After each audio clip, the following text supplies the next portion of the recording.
Welcome to another bonus episode of Character Creation Cast, everyone. Just me again for this episode, but that's okay because we'll have a normal series starting up again next week, Monday. For today, I am joined by Aviv Or and Eran Aviram to talk about Crystal Hearts. But before we get to that, a few announcements. If you want a front row seat to my game development process for Chimera, or just want to talk to us about character creation, or anything about life, head on over to our Discord at discord.charactercreationcast.com. And speaking of Chimera, I still have seats available for my 2 playtests at the Midwinter Gaming Convention in Milwaukee, Wisconsin on January 12th, 2019. I'd love to see some of you there and play a game with you. So head on over to the show notes to find the links to the con and to my 2 events. Finally, we'd love to have some more reviews to read on the air. So head on over to Apple Podcasts, Stitcher, or Facebook to leave us one if you haven't already. It really makes us feel amazing reading them. So please help us feel amazing. Well, that's it for now. So let's get to the show and learn about Crystal Hearts. Enjoy.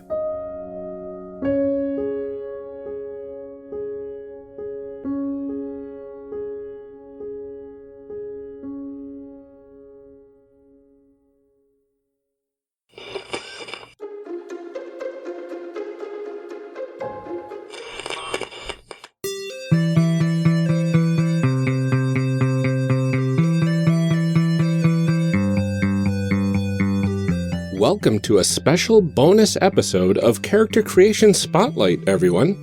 In this bonus segment, we'll be shining a light on some current and up-and-coming games to keep an eye out for. I'm your host, Ryan, and today we are welcoming Aviv and Eran to talk about Crystal Hearts, a Savage Worlds RPG setting. Welcome to Character Creation Spotlight, both of you. It's really great to have you here. Thank you. Thank you for having us. Very happy to be here. Yeah. All right, Aviv, could you go and start off and tell us a little bit about yourself and any of the projects that you are currently involved in? So I'm an illustrator working mainly in the tabletop games, board games, role-playing games industry. 2 of the main projects I've worked on recently are Thornwatch from Penny Arcade and Lone Shark Games. And The Good Society RPG by Storybrewers, which is a game based on Jane Austen novels, which is amazing. But the main project that I've been involved with in the past years and then the past few months more intensely is the Crystal Heart webcomic, up to 4 players webcomic, and of course the starter set and the oncoming Kickstarter. Wonderful. Sounds great. Thank you so much. And Eran, how about yourself? I am Eran, and you've been saying this name very well. Oh, wonderful. So you know. And my accent is a bit harsher than Aviv's, and I've been working in the industry, the RPG industry, ever since about 2001, mostly as a translator for things into Hebrew from English. Then an editor. I used to own a gaming shop. I used to work in helping people learn social skills using role-playing games, etc., etc. And currently I am working as an editor and a writer in role-playing games. And I have a podcast as well about role-playing games, which apparently I like to speak about them in my spare time as well. So sure. So it sounds like you both live and breathe role-playing games, and that's fantastic, because that's what we're all about here. All right. So normally Amelia would be here to help out, but life is quite busy for the both of us at different times lately, so that means we'll just have me here today with our guests. And since this is an abridged version of our normal format, we'll just be sticking to the highlights of the system with a special focus on character creation. So without further ado, how about we find out what this game is all about? What's in a game? So, what is the setting of Crystal Hearts? So in the world of Crystal Heart, everyone's heart is literally made of stone.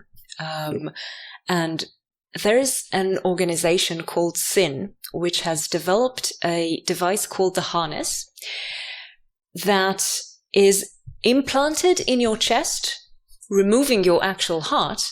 And in that harness, you can socket crystals, which are artifacts from a bygone age, which give you amazing superpowers, but also change your personality in all kinds of quirky to quite serious ways. Right. And that organization sends its agents, well, you are its agents, the player characters, obviously, sends its agents into the 5 lands, into the world to find and retrieve more of those crystals, because they're just hiding everywhere in caves and ruins and under the sea and sometimes just in villages, just in the middle. So yeah, that's the basis of the setting. Oh, that's really cool. That sounds really unique. Kind of an Iron Man sort of thing, only for everybody. Yeah. I love it. Awesome. So what sort of things do we need to play this game then? You need Savage Worlds. Specifically, you'll need the new edition, the Adventure edition of Savage Worlds, which just finished a Kickstarter when we're recording this episode. So no one yet has it, but you will need it to play our game. You also need some dice. You'll need some cards. That's the basic things for Savage Worlds. And I think a few friends and a GM. And a spirit of adventure. Excellent. That's what we all need in our lives. Okay, so what do characters do in this game then? We are playing agents of Sin. You will mostly be sent on adventures by Sin to recover the crystals. And when crystals are in the wild, they are what we call feral. They have feral manifestations. So if, for example, you have a crystal that has powers that give you mind control, you can receive thoughts. That same crystal, if you'll find it in the wild, might send out disruptive thoughts into the world around it, making people insane or maybe driving them crazy or making them do all sorts of strange things. You'll need to fight this behavior in some way, maybe be able to overcome it yourself, or maybe have to overcome people that are going crazy and attack you or something like that, and then find the crystal and claim it, take it. That's the very basic concept of the very basic type of adventure you will probably have a lot of in Crystal Heart. Very cool. And do the different crystals, do they do different things or? Oh, very much so, yes. Every crystal is defined by a theme, what the crystal is about. Okay. And some powers that are based on the theme. So, for example, you might have a theme that's all about protection, or you can have a theme that's about death, or a theme that's about creating tiny pink bubbles in your hand. There's actually one like that as well. Yeah. There's a theme that's all about bubbles. So you can create a pink bubble. You can envelop yourself in a bubble, stuff like that. Oh, very cool. All right. Well, it sounds like there's some unique things going on in this game. So what would you say is one of the most unique things about this setting? First of all, obviously the crystals, but the interchangeability of them is probably the important part. Because when you replace them, not only do you replace your role in the party in a way, you can be the healer with a healing crystal, but then you socket the fireball crystal and now you shoot fireballs. You also change your personality. Not necessarily in a drastic way, but because each crystal carries with it a hindrance in Savage World terms, something that will affect the way you think. It will also affect, hopefully, the way that you roleplay in some in a way that you'll find interesting or fun. So we hope that will work. Beyond that, the setting itself has only humans. We don't have other races. We don't have any spells or any kind of powers except for crystals. Everything comes back to crystals. And we try to remain consistent with these concepts and see where they take us. Oh, that's very cool. Yeah, one of the things that I loved about covering Savage Worlds when we did our Deadlands Reloaded was picking the hindrances. So to find out that they actually come along with some of the crystals, that's really wild. I like that. What are the types of characters people can make in this game then? So since everyone is human, I guess the main thing that differentiates different people in this world is where they come from. So we mentioned there are 5 lands in this world, and the people from the 5 lands, they're all human, but they do differ, both in how they look and how they view life, because the lands themselves are different, not just in geography and climate. They're different in the personality of the land, in a way. We have actually a theme for each land. The type of stories that happen there, the type of people that will come from there, the cultural and ethnicities, uniqueness of each land. And mechanically, each one get a bump in one attribute. So that as well. Oh, very cool. But you can't play something that's not an agent of sin. You will play an agent of sin. It's a major point of the setting. And as different as you'll be from each other, you all have to answer to sin. Okay. And that's probably the one thing that is not really interchangeable in any way. That makes sense. Very cool. And then what are the steps that one has to do for character creation? I know we went over this in detail in our Deadlands Reloaded for our standard Savage Worlds character. But is there anything in addition to that you have to do, or anything that kind of slips into the middle of the process? So to begin with, since everyone is playing a sin agent, the first thing you do when you create a character is think about why your character has joined sin, because you don't just sign up and join the force and then you can leave whenever you want. You actually give your heart away to this slightly mysterious, maybe suspicious organization, and they do whatever they do with it. And you get all those amazing powers and also responsibilities. So you need to think really hard about why you want to join this organization. And we have some ideas in the setting book. Mm-hmm. Another important step is your relationship with the organization. Mm-hmm. Because we want the characters, as they begin the game, to already have, hopefully they don't have to, but you can choose during character creation a mentor. Okay. Someone that will influence the way that you probably conceive the organization and will be a sort of a contact or maybe a rival in the organization going forward, providing you with a reason to think about sin in a personal way. Oh, that's very cool. And another thing that's really important is the team, because you're not just a group of adventurers. You were trained as a sin team. And that must mean something during character creation. Mm. But we don't want it to mean too much, because you've only just created the character and you don't really know what your relationship is going to be. So we just give you a nudge. Oh, wonderful. We ask you to draw a card. It's very common in Savage Worlds. And according to the suit, some inspiration about what you think or have in common about some other person in the group. Oh, I like that.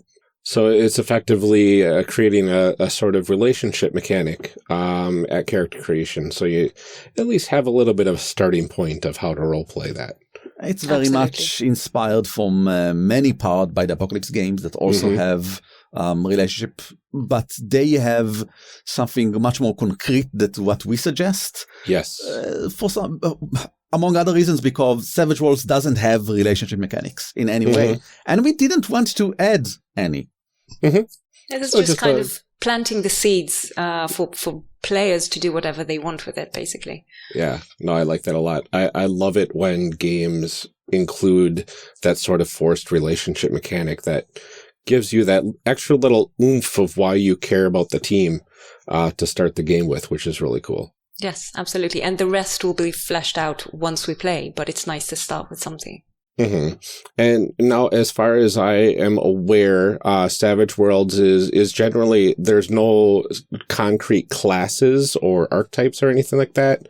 But the Deadlands book had some, like, if you wanted to be this type of character, you know, this is how they kind of are. But it's still 100% up to you of what sort of benefits and what sort of hindrances your character has. Do you have those sorts of like nudges towards character archetypes in this as well? Yes, we have a list of archetypes according to lands.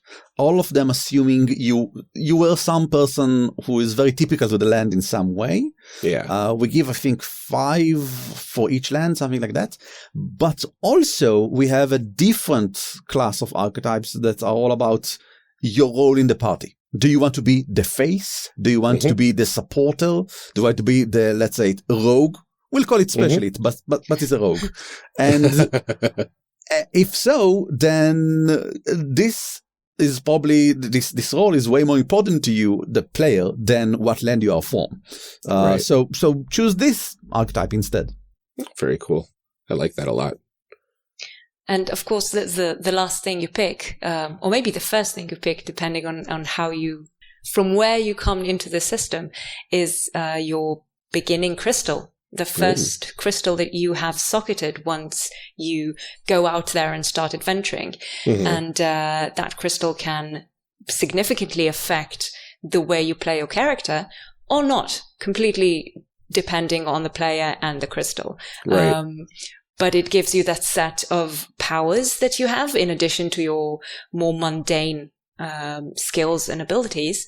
And it also gives you that personality quirk to go along with your existing personality, that, the person that you were before you joined Sin. And it's very much up to the player to decide how much they want to let that crystal affect who they are at the moment, because it can change at any moment. Yeah, that's very cool. And one question I thought of is it just the Agents of Sin that has these harnesses? Yes. That doesn't mean that they are the only people that use crystals. Right. It means they are the only people that use them reliably and relatively safely. Ooh. There's also a thing called shard, which is basically what happens when a crystal shatters. And each of the shards has a single power stuck on maximum level that anyone can use. Anyone. You don't have to have a harness or experience or whatever. And that's the basis, a possible basis for many adventures where you face people with supernatural powers that are not Sin agents. That's why we have it, actually. Oh, that's really cool. It sounds a little dangerous too. Oh yes, especially by the way, in the hands of a Sin agent, you because you already have a crystal, holding a shard in your hand is really dangerous. There's this resonance between them. And also, it helps us make sure that you can never become overpowered, because you can never use a crystal and a shard as well at the same time. Oh, that's amazing. I love adding that little bit of scientific crystal resonance into it. That's really sweet. We use a lot of that as, I don't say excuse, but as long as we use it consistently, I'm fine with it. We use it to explain why things happen in the world in specific ways that are very helpful for the gaming effect that they have. Exactly. That's awesome. I love this setting. I love the concept, and I really want to make characters for this, but we don't have time. But is there anything like new to this setting specifically that we're going to be seeing in the Kickstarter? Any stretch goals that you wanted to point out at all? As far as stretch goals go, we're following pretty much the usual line of products that usually comes with Savage World products. So we would like to have bennies, crystal-themed bennies. We would like to have... I would most like to have the action and adventure deck. So Savage Worlds relies on cards quite heavily in the mechanics. When you do combat, you draw cards for the initiative order and stuff like that. So often, Savage World settings come with their own deck of cards that are themed around the theme of the setting. We have some really cool ideas for that. And also, the adventure deck is a brilliant idea, I think. It's a deck of 54 just ideas, twists, things that happen throughout the game. And each player gets 1 or 2 of these at the beginning of the session, and they can just play them during the session. And it gives them a little control over the narrative and lets them insert interesting surprises and twists into the game. And we're super excited about having a deck like this for Crystal Heart. So I really hope we get that stretch goal. That sounds really cool. Is there anything specific in the Kickstarter that's going to enhance character creation at all by chance? Well, we're going to, if we manage to get to that stretch goal, probably double the amount of crystals we'll have in the book. Ooh. Which means we'll have a ton more starter crystals for you to choose from. And that's important because let's say you create a character. Sure, fun. You choose from 20 crystals. Next time you create a character. Well, you've already seen these 20 crystals, haven't you? And you've already decided which one of them you want. So no surprises there. So you would love to have a PDF with 20 more, I think. Oh, I know I definitely would. That sounds amazing. Then great. Very cool. Anything else that you want to point out about the system before we go? Well, we should mention that all of this is based on a webcomic that we run on up4players.com. And there's a funny thing that happens there related to character creation. On the second page, where we have one of the players explaining how they don't really know how their character looks like.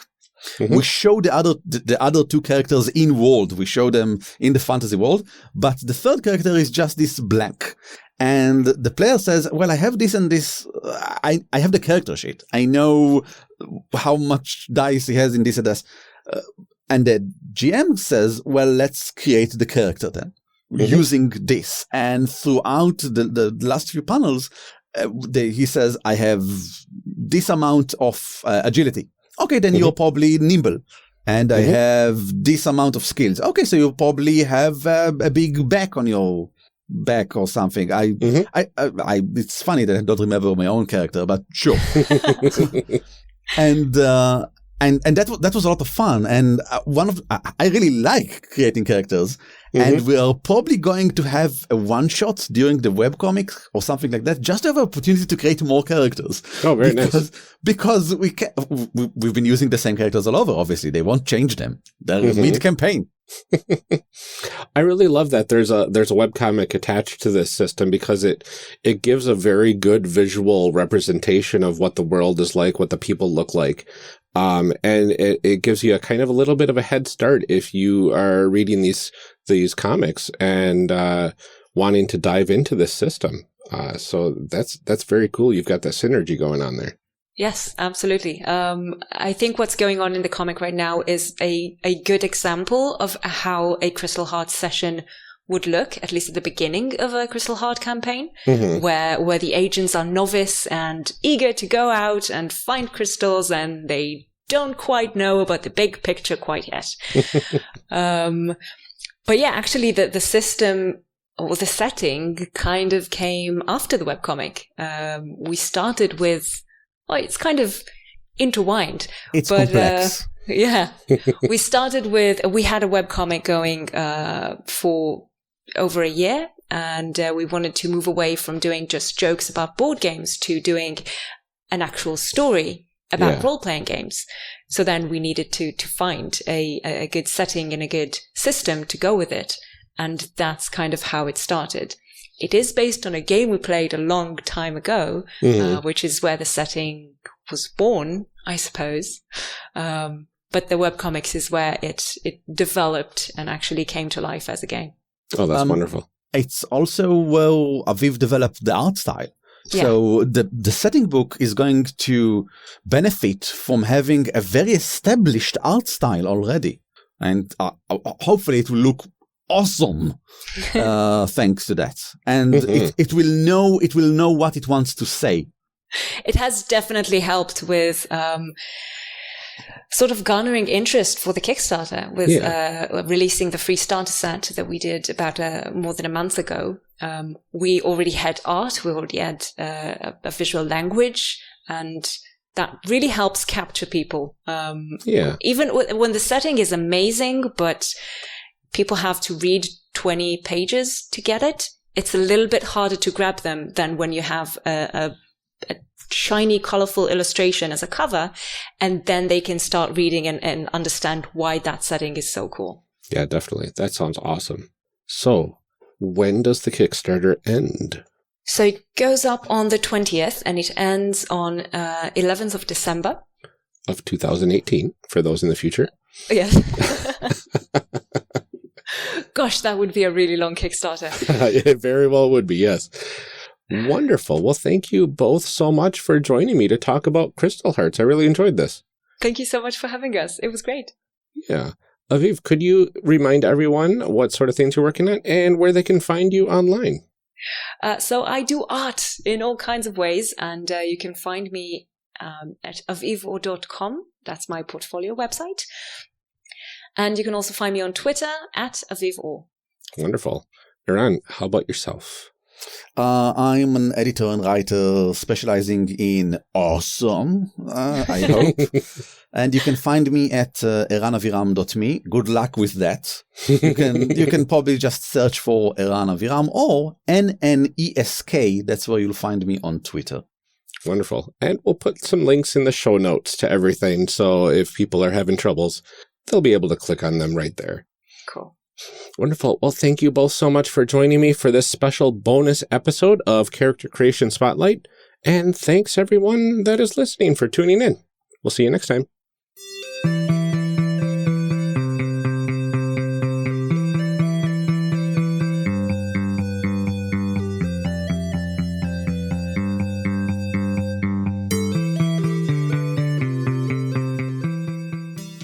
Character Creation Spotlight, like Character Creation Cast, is a production of the One Shot Podcast Network and can be found online at www.charactercreationcast.com. Head to the website to get more information on our hosts and guests, or even find some of our character sheets. Character Creation Cast can be found on Twitter at CreationCast. I'm one of your hosts, Ryan Bolter, and I can be found on Twitter at Lord Neptune. Our other host, Amelia Antrim, can be found on Twitter at Ginger Reckoning.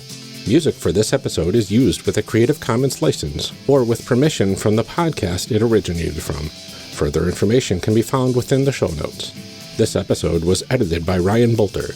Further information for the game systems used and today's guests can also be found in the show notes. Thanks for joining us, and remember, we find that the best part of any role-playing game is character creation. So go out there and create some amazing people. We will see you next time.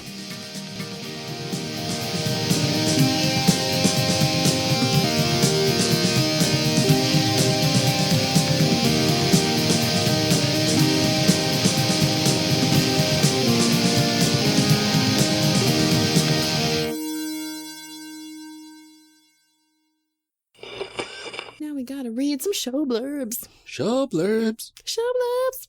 Show blurbs. Show blurbs. Character Creation Cast is hosted by the One Shot Podcast Network.